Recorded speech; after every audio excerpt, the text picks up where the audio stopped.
시청자 여러분 안녕하십니까? 아베 신조 일본 총리에게 과거사에 대한 반성과 사과를 촉구하는 목소리가 일본 안팎으로 높아지고 있습니다.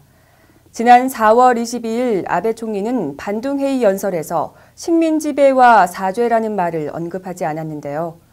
29일 미국 상하원 합동연설에 이어 오는 8월 전후 70주년 담화에서도 사죄라는 표현을 쓰지 않을 것이라고 내다보고 있습니다. 일본의 중학교 역사교과서 왜곡, 2015년 외교청서, 또 아베 총리의 연설까지 아베 정권의 역사인식이 제대로 반영된 것이죠. 진솔한 사과와 반성, 그리고 올바른 역사인식 함양만이 국제사회에서 더불어 살아가는 데 필요한 태도로 보입니다. 4월 넷째 주 채널 경남 종합 소식 잠시 후 뵙겠습니다.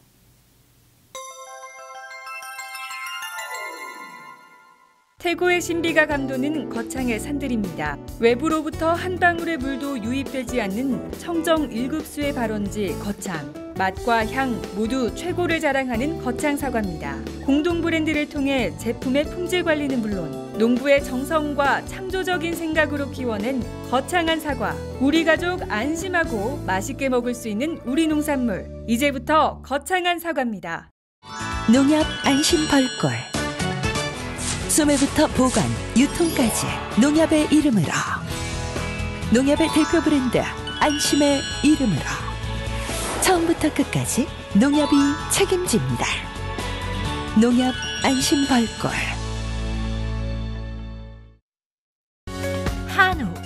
한우 하면 다들 떠오르는 곳이 있으시죠? 청정 산골 거창 한우 드셔보셨나요? 쑥으로 쑥쑥 키워 맛도 영양도 프리미엄 애우. 이제부터 한우하면 거창 한우 애우입니다.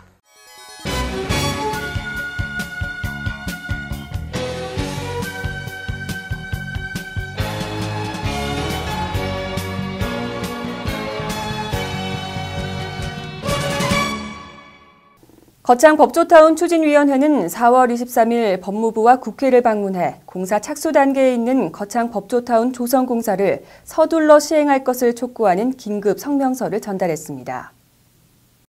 거창 법조타운 추진위원회는 4월 23일 법무부를 방문해 4년여간 추진돼 온 법조타운이 반대단체의 사실 왜곡과 유언비어에 밀려 공사 발주를 앞두고 잡음이 이는 것을 강력히 항의하며 적법한 절차에 따라 진행돼 온 법조타운의 조속한 공사 착수를 촉구하는 거창 법조타운 추진위원회 긴급 성명서를 발표했습니다. 류영수 거창 법조타운 추진위원장은 이 자리에서 법무부는 거창 법조타운 조성공사를 즉각 착수하라고 말했으며 서영교 의원은 권력을 이용한 거창 군민과 지역구 국회의원을 기만하는 행위를 즉각 중단하라고 강력히 피력했습니다. 이어 국회에서는 지역 국회의원인 신성범 의원을 만나 국민의 소리에 귀 기울이며 적극적인 활동을 펼쳐줄 것을 주문했으며 거창 법조타운 조성 사업은 국책 사업을 통해 수십 년간 해결하지 못한 한센인 마을 가축 분뇨 악취 민원을 해결하고 낙후 지역의 획기적인 발전을 가져오기 위해 6만 3천 국민과 10만 향후들이 합심해 피땀으로 어렵게 이뤄낸 사업임을 전했습니다. 한편 거창 법조타운 조성 사업은 지금까지 96%의 보상이 이루어진 가운데 모든 행정 절차를 마무리 짓고 본격적인 공사 착수를 위해 조달청에서 입찰 공고를 앞두고 있습니다. 매년 이 시기가 되면 거창 사건 추모식이 열리는데요. 억울하게 희생된 영령을 추모하고 유족의 아픔을 위로하기 위해 만든 거창 사건 사업소는 추모 행사를 형식적으로만 치러 아쉬움을 남겼습니다. 64년 전 거창 사건으로 희생된 영령을 추모하고 유족의 아픔을 위로하기 위한 제27회 합동이정제 및 추모식이 4월 21일 동행됐습니다. 이날 이용기 거창 군수를 비롯한 관내 기관 단체장과 유족, 지역 주민 등은 거창 사건 추모공원에서 추모식을 가졌는데요. 행사를 위한 부분만을 신경 쓰느라 정작 억울하게 희생된 719위 영령들의 추모에는 소홀함이 많은 것 같습니다. 거창 사건 사업소는 추모공원 유지 관리를 위해 인건비 3억 2천만 원을 제외하고도 연간 8억 원이 넘는 예산을 사용하고 있습니다. 8억 조금 넘었습니다. 8억 예산을 가지고 영령을 합니까? 예. 이는 719위 영령에게 1위당 약 160만 원을 매년 사용하고 있는 셈인데요. 이렇게 많은 예산이 운영되고 있지만 1년 중 가장 중요한 행사인 합동 일영제 및 추모식이 열린 이날 묘역에는 먼지가 쌓여 있고 묘역 앞에 꽂아둔 좋아하는 색이 발에 묘역을 찾는 이의 눈살을 찌푸리게 했습니다. 거창 사건 사업소는 추모공원에서 열리는 국화 전시나 튤립 전시와 같은 보여주기 위한 행사에만 열을 내며 가꾸고 이릉탑 계단은 관리조차 하지 않는 등 너무나 대조된 모습을 보이고 있습니다. 또한 묘역을 찾은 몇 안 되는 유족을 제외하고는 추모식이 끝나기 바쁘게 중식으로 마련된 출장 뷔페에 줄을 서는 모습에 억울하게 희생된 영령들을 추모하기 위한 자리인지 점심을 먹기 위한 자리인지 의구심이 들게 합니다. 억울하게 희생된 영령을 추모하며 유족을 위로하기 위한 추모공원 조성과 추모 행사가 형식적인 전시 행사로 전락한 것은 추모공원 관리를 맡고 있는 거창 사건 사업소와 유족회에게 책임을 물어야 할 것입니다.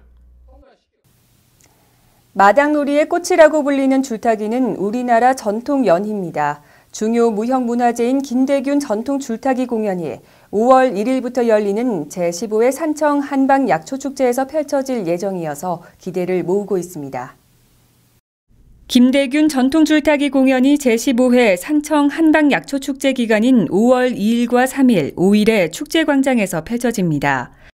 전통 줄타기는 1976년 국가에서 중요 무형문화재 제58호로 지정하고 공연에 출연하는 김대균 명인은 2000년 최연소 인간문화재로 인정돼 2011년 세계에서 유일하게 유네스코 인류 무형문화유산에 등재됐습니다. 이러한 명성과 함께 공연은 줄고사와 어릿광대노름, 줄타기 등의 네마당으로 구성돼 놀이판에 관객들을 참여시켜 재미있게 이끌어갈 계획입니다. 함양군은 2박 4일의 일정으로 4월 20일 베트남 꽝남성 남짜미현을 방문해 우호 교류 협정을 맺는 등 2020 함양 세계 산삼 엑스포의 기틀을 다지는 데 한 발 더 다가섰습니다. 함양군은 4월 21일 베트남 꽝남성 남짜미현 인민위원회 주석실에서 함양 산양삼과 베트남 인삼, 응옥린 재배기술 교류 등을 내용으로 한 우호 교류 협정을 체결했습니다. 이번 협정 체결로 함양군과 남짜미현은 지속적인 왕래와 협력 체계를 구축하고 산양삼과 응옥린삼의 재배 가공 기술을 포함해 농업, 관광, 문화, 복지 전반에 걸쳐 상호 교류하게 될 예정입니다.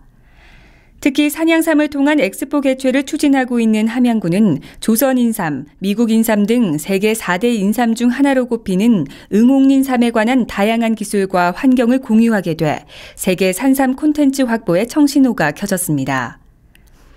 한편 2박 4일 일정으로 남짜미현을 방문한 방문단은 우호 협정 체결을 마친 후 베트남 전쟁 당시 미군의 최대 군사기지였던 중부 항구도시 다낭과 바나마운틴 등 관광 자원을 시찰하고 23일 오전 귀국했습니다. 깨끗하고 아름다운 농촌마을을 만들기 위한 함께 가꾸는 농촌운동이 남상면 대현마을에서 진행됐습니다. 거창군 남상면 대현마을에서는 4월 22일 민관합동으로 함께 가꾸는 농촌운동을 펼쳐 마을 환경정비와 정화활동 등 마을 가꾸기 행사를 가졌습니다. 이날 행사에는 농업인 단체와 농협, 새마을단체 등 15개 단체로 구성된 거창군 협의체와 주민 등 80여 명이 참여해 진입로와 고가 주변에 연산홍 600주, 꽃잔디 300주를 심고 쓰레기를 수거했습니다.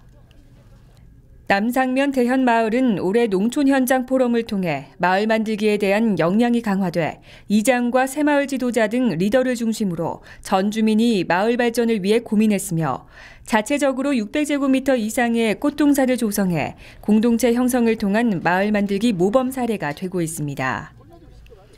특히 이날 행사는 농협중앙회 경남지역본부의 작업도구 전달과 거창군 지부의 꽃동산 조성 포클레인 장비대 지원, 남상면의 꽃묘 지원으로 주민들의 사기 진작과 마을 가꾸기 분위기가 조성되기도 했습니다.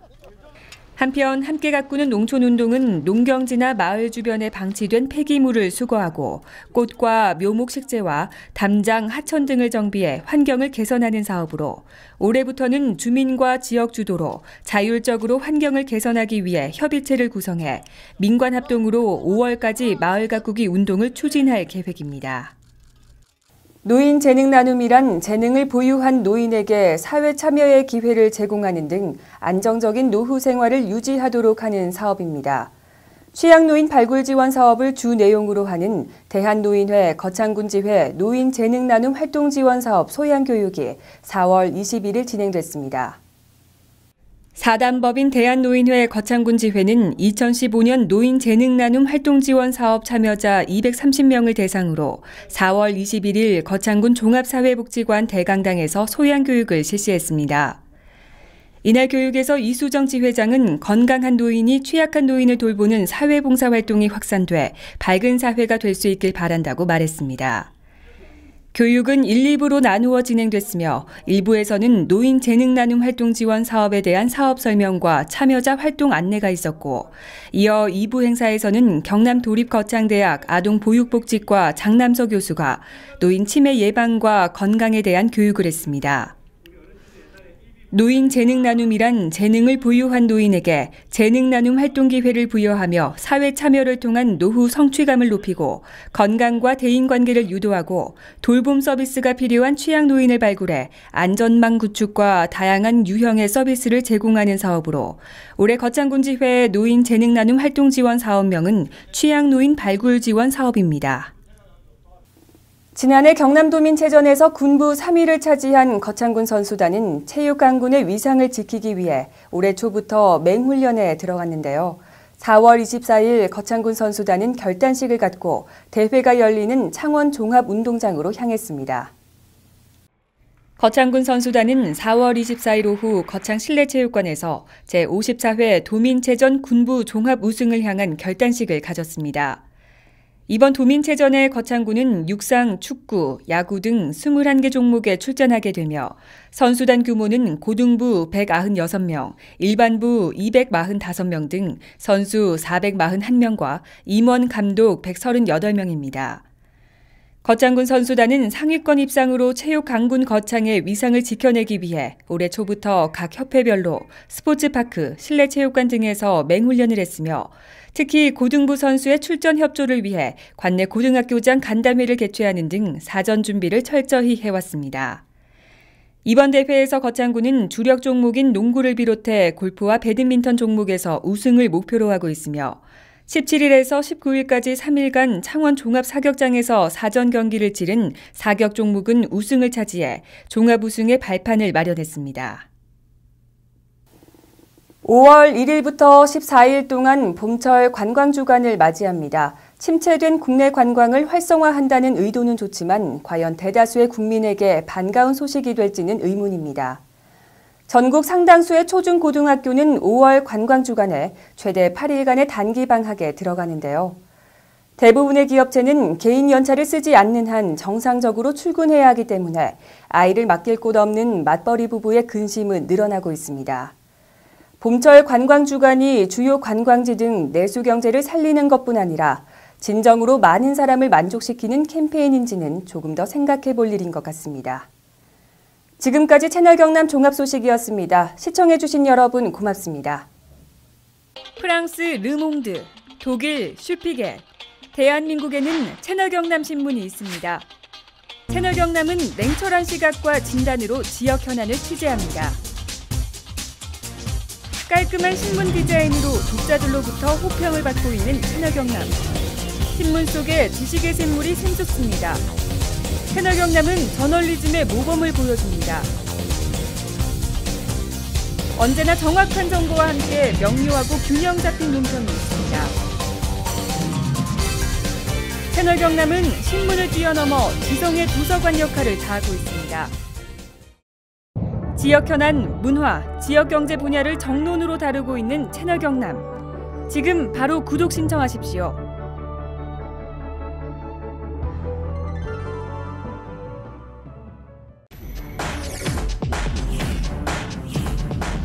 시간이 생명이다.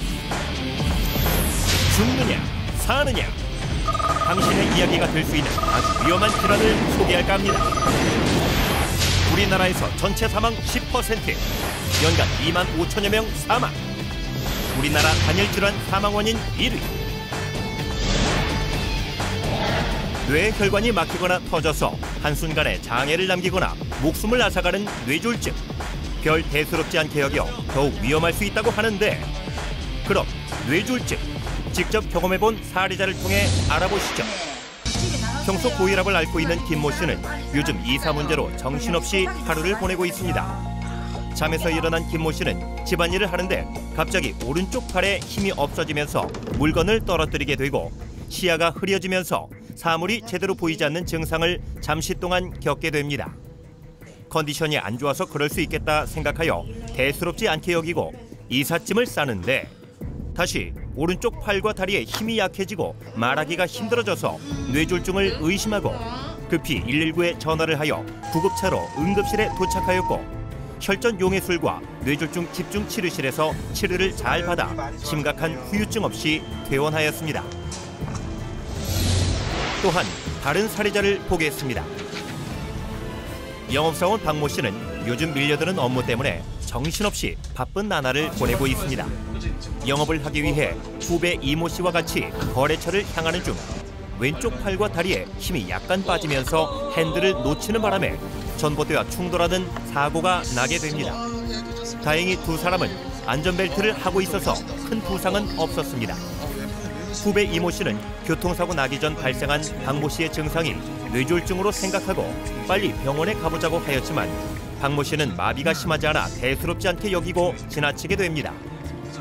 그날 저녁 남은 업무를 위해 늦게까지 일을 하던 박모 씨는 왼쪽 팔다리에 마비가 심해지면서 쓰러지게 되었고, 후배 이모 씨가 뒤늦게 박모 씨를 발견하고 119에 신고를 하여 응급실에 왔으나 반신불수라는 뇌졸중의 후유증을 겪게 되었습니다. 뇌졸중 증상으로는 갑자기 한쪽 팔다리가 힘이 빠지고 눈이 잘 안 보이거나 물체가 2개로 보이며 발음이 어눌해지거나 대화가 안 되고 어지럼증으로 비틀거리며 중심을 잘못 잡고 심한 두통과 오십, 구토의 증상 등이 갑자기 나타날 때는 즉시 119를 누르십시오. 뇌졸중의 경고를 무시한 죄, 죽음의 길로 들어설 수 있다는 사실 명심하십시오. 죽느냐 사느냐, 그 선택은 당신에게 달려 있습니다. 시간이 생명이다.